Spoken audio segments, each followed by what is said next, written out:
Hey everyone, this is Miss Cry with Syracuse Academy of Science and Citizenship. We're going to talk about Wangari Maathai today because it is Earth Month and Earth Day was just a few days ago. It was April 22nd, and she is a very wonderful, influential woman.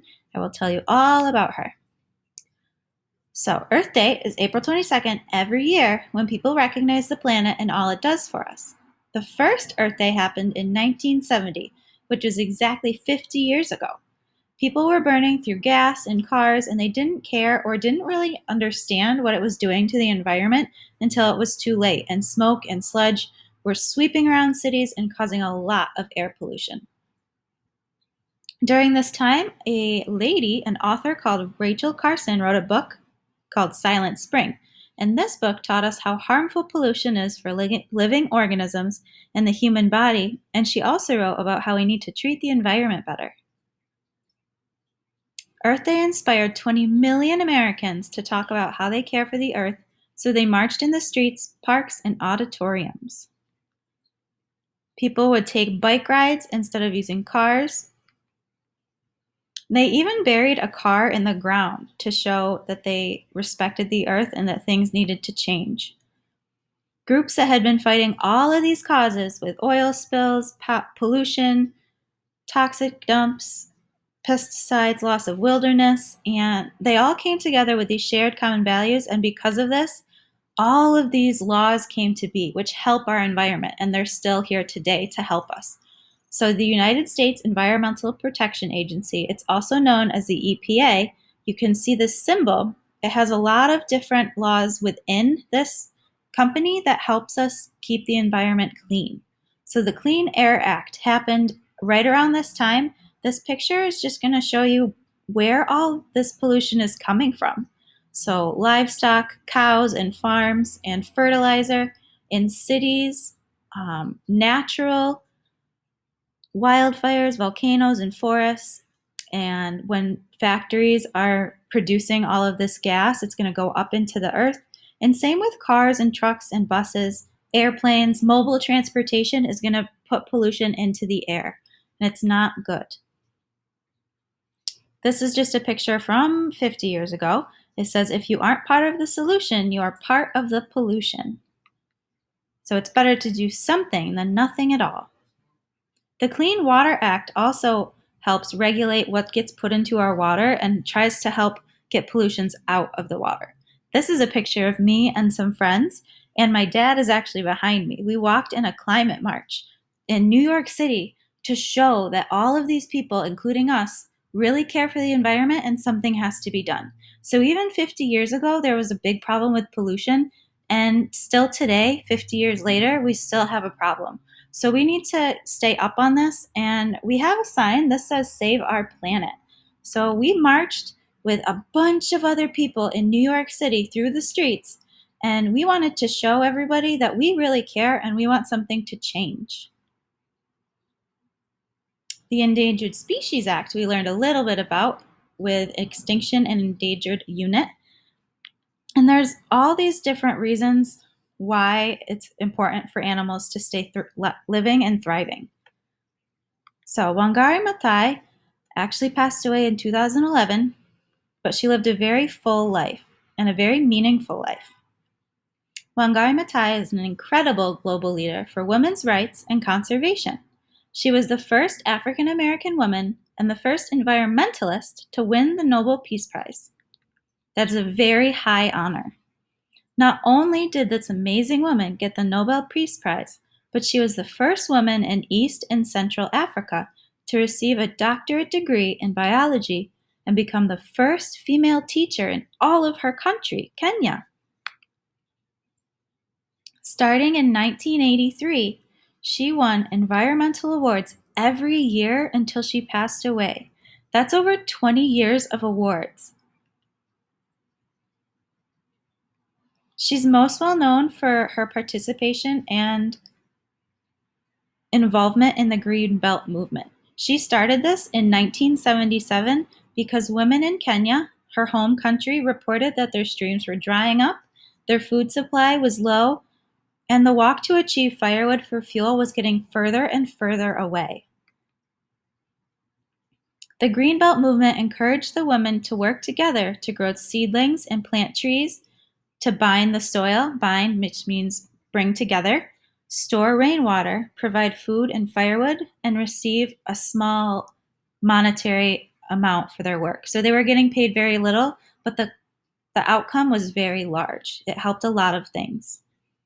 Wangari soon learned that these people not only lacked a lot of basic needs, but they were being mistreated for years by their leaders who were also not using natural resources the right way. Natural resources are substances, things around the planet that don't require human involvement. So this is water, this is forests. This movement brought so much love to the community and the world around us. Together, 30 million trees were planted that provided food, shelter, shade, income, and support children education and household needs. We're going to talk about why trees are important. 1, trees clean the air. They absorb pollution as best as they can.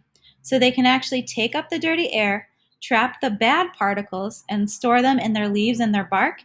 And that leaves us supplied with clean air. So it releases oxygen for us to breathe. They provide oxygen. So they cool the streets. If there's enough of them on the streets, trees release water vapor through their leaves, and they provide a lot of shade for homes and streets. So it cools it down. Trees help prevent water pollution. Trees decrease runoff by catching water when it rains and allowing it to flow down its trunk, so it is absorbed near the roots instead of running off and going into the streets. Trees provide food for humans, birds, insects, and a lot of other wildlife. They also provide habitat homes for them. Trees make us feel calm. This is very important. When exposed to nature, it helps us with focusing and feeling less stressed out. Trees help mark the seasons. So remember, we have 4 seasons. In winter, the trees lose their leaves, so they're called dormant. They're kind of sleeping through the winter, and they're conserving energy. And then after winter, we have spring, and in spring, the trees grow what? Yes, they grow leaves and flowers, they blossom, and then in the summer, we get really big green leaves. And once we come to fall, the leaves are going to change what? You got it, color. They're going to change color and then they're going to fall, and then we're going to go into winter again. So it helps us know what season we're in. Trees provide a canopy and habitat for wildlife. So near us, we have sycamore trees and oak trees that provide homes for birds, bees, squirrels, and chipmunks, and a lot of others. Trees provide wood for shelter and warmth. Trees decrease bad odor and increase good smells. Remember, this is similar to the first one, where trees filter out pollutants, but they can also smell really nice, especially when trees have flowers on them. They smell very nice. It's always good to be around them, so you have good smells in the air. The last one I put up is they just look pretty. There's a reason people enjoy being in nature, and a good portion of this is the fresh air that trees bring us.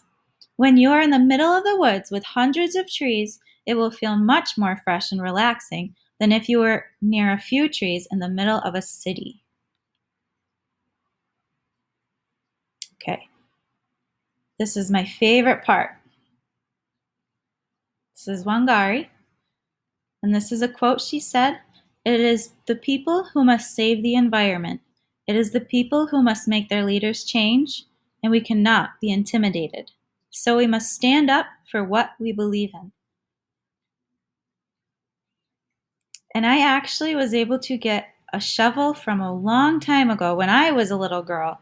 My dad attended a talk that Wangari Maathai made or said, and she signed this shovel for me. So this says, "To Anna, best wishes, Wangari." And this means a lot to me. It's a very small shovel, about the size you guys would use, but you can see it has a lot of use in it already. So I will keep this for a very, very long time. And it was very nice that she was able to sign it for me. So I'm going to leave you guys on this video. It's a short story by Wangari. I think you'll enjoy it a lot. We are constantly being bombarded by problems that we face, and sometimes we can get completely overwhelmed. The story of the hummingbird is about this huge forest being consumed by a fire. All the animals in the forest come out and they are transfixed as they watch the forest burning, and they feel very overwhelmed, very powerless, except this little hummingbird. It says, I'm going to do something about the fire. So it flies to the nearest stream, takes a drop of water, and it puts it on the fire and goes up and down, up and down, up and down as fast as it can.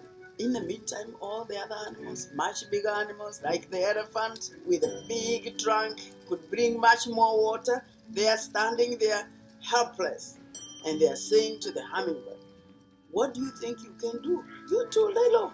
This fire is too big. Your wings are too little. And you're big, so small. You can only bring a small drop of water at a time. But as they continue to discourage it, it turns to them without wasting any time and tells them, I am doing the best I can. And that to me is what all of us should do. We should always feel like a hummingbird. I may feel insignificant, but I certainly don't want to be like the animals watching as the planet goes down the drain. I will be a hummingbird. I will do the best I can.